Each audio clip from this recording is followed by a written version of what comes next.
Can you believe on this date in 2007, Bobby, that Kevin Durant played his first ever preseason game, right? It was with the Sonics. Fast forward 17 years, he made 18 years, really. He made another preseason debut for the Houston Rockets, hosting the Utah Jazz in this one.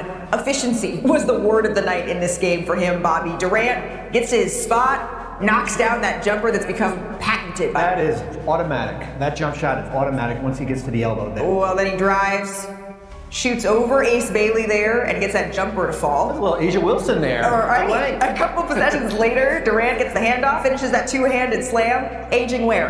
Because I don't see it. Third quarter, Durant gets it and drives towards the baseline, nails that little one-legged floater plus the foul. Really nice finish there by Durant. A couple of possessions later, Şengün brings it up the court and then passes it off to Durant. Top of the key for three. He finished with 20 points, 7 of 10 from the field. Here he is with our friend Vanessa Richards. Kevin, 20 points for you tonight. 12 of those came in the third quarter. How did it feel to be back out there? Felt great. NBA season is here. Fans were into it, even though it's preseason. So it was good to come out here and make some shots, get a rhythm. Last but not least, this is your Rockets debut. What does it mean to get a win in front of your new fan base? It means a lot. Looking forward to even more wins, too. That's right. Thank you, Kevin. All right, thank you. It's the smile for me from Kevin Durant as we say hello to our Brian Windhorst and Kendrick Perkins. That voice you just heard. Bobby Marks here as well. Brian, I'm going to start with you. Your first impressions of the new look Rockets with KD filling a void that they absolutely needed in that first round series against Golden State. Malika, what year did you say that Kevin Durant made his debut? 2007? How about Ace Bailey was born in 2006? Just want to put that in perspective before we go forward here. Look, I am not surprised at all that Kevin Durant came in a different uniform and started knocking down jumpers.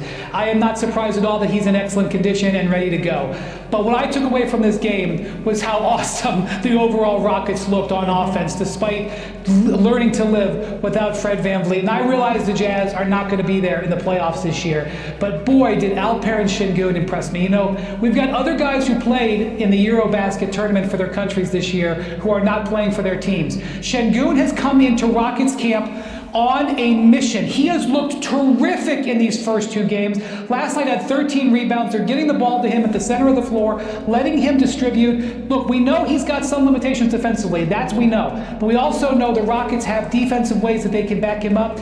This was an incredibly impressive start to the Kevin Durant era and very impressive for the Rockets' overall offensive play. Well, we're only 1 week into preseason, but I think there's so many things you can take away. We were just talking about the length of Kevin Durant and Jabari Smith Jr., two players that are basically 7 foot. It's like the Spider-Man meme when they're on the floor together. There's a lot of similarities. Remember, this is a team that was one of the best defensive teams last year already. Now you got Kevin Durant. The other thing, as Brian said, you had Şengün. We were wondering who's playing point guard here. 19 assists the last two games, and then of course Amen Thompson. He's going to be the breakout star this year, an efficient 9 field goals made, a lot around the rim. We're probably going to wait and see if maybe that jump shot is developed. But yeah. This Houston team is must-see league pass when we get going for this regular season. Must-see league pass. I have a feeling that they're going to be must-see on a lot of cable as well here. But Perk, the impressive showing from the Rockets they put up. I know Bobby mentioned the defense. That you want to talk about the defense too. I feel like they put up 140. I know it's the preseason. I know it's the Jazz, but they put up 140 in this game, Perk.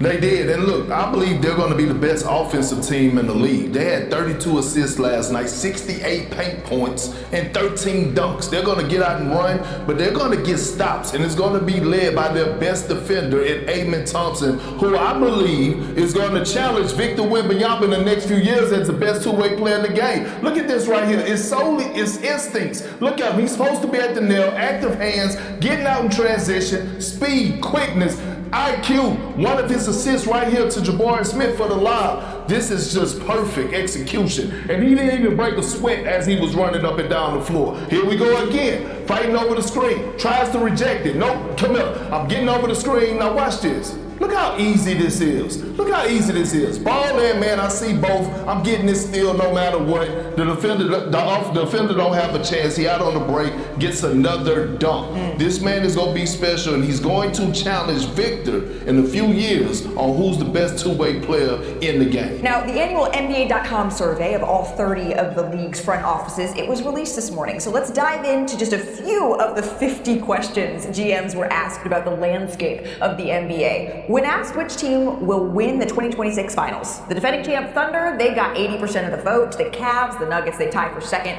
with 7% chances each. As for the MVP, you might ask, well, 2/3 of voters think Nikola Jokic will win his 4th award in the last 6 seasons, while last year's MVP, Shai Gilgeous-Alexander, finished 3rd behind Luka Doncic. Now, 63% of voters rank the Cavaliers as the best team in the East, the Knicks being a distant second, which I thought was interesting, 30%.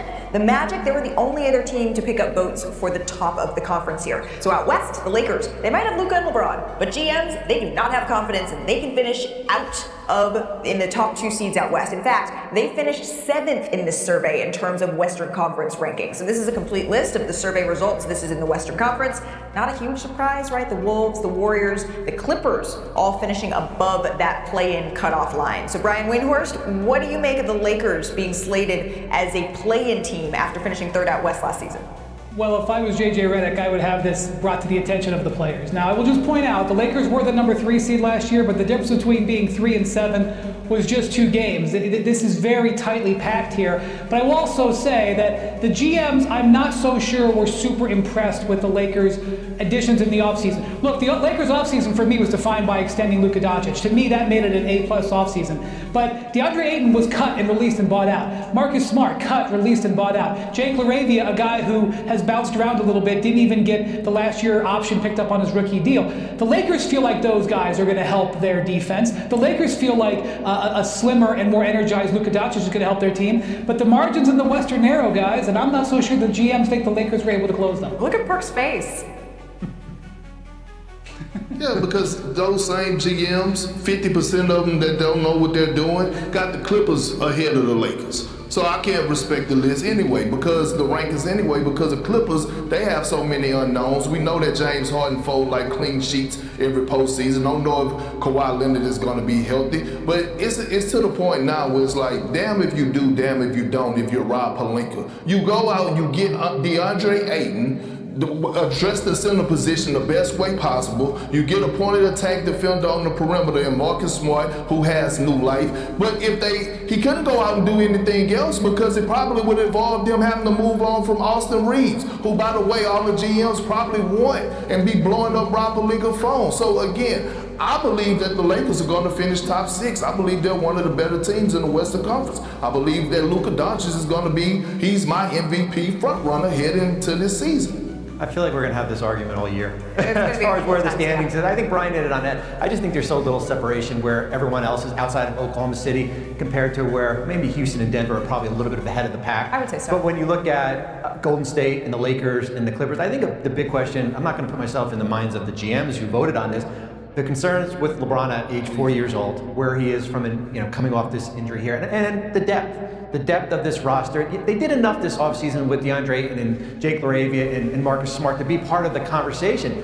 But if I'm going to be on the mound fighting for the Lakers, it's not going to be that one right there. I could see them being in that spot contending for a play-in spot. The optimistic view for the Los Angeles Lakers is that they only had Luka Doncic for half a season, and they were still 3rd in the Western Conference, right? The optimistic view is they now have a training camp with Luka in the best shape, one of the best off seasons of his career, and let's see how far they can go that way. But what Brian is saying is GMs are looking around and saying, just because you took other people's scraps, that doesn't necessarily make it so that we believe in you as a team. That's the GM's view. I'm not so sure that that's mine. As for the coaching side of all of this, Heat head coach Erik Spoelstra won both Best Head Coach and Best Manager and Motivator of People. That's a title that's pretty good. Shams, I understand you have some news on Spo. Yeah, Malika, sources tell me that Erik Spoelstra will be named the next USA basketball men's national team head coach. Okay. So he's succeeding Steve Kerr in the position, so he's going to have the 2027 World Cup and then the 2028 Summer Olympics here in Los Angeles. And Spoelstra is someone that USA officials really likened to all the past year. They really narrowed into Spoelstra as the next head coach for this job. And you think about the cycles that we've seen. Greg Popovich at the Tokyo Olympics, then Steve Kerr, who was the lead assistant on his staff, he takes over. Spoelstra was the lead assistant on Steve Kerr's staff. Right. Now he takes over. But I think he's someone that we could see. He's young enough to where he could have multiple cycles here as well.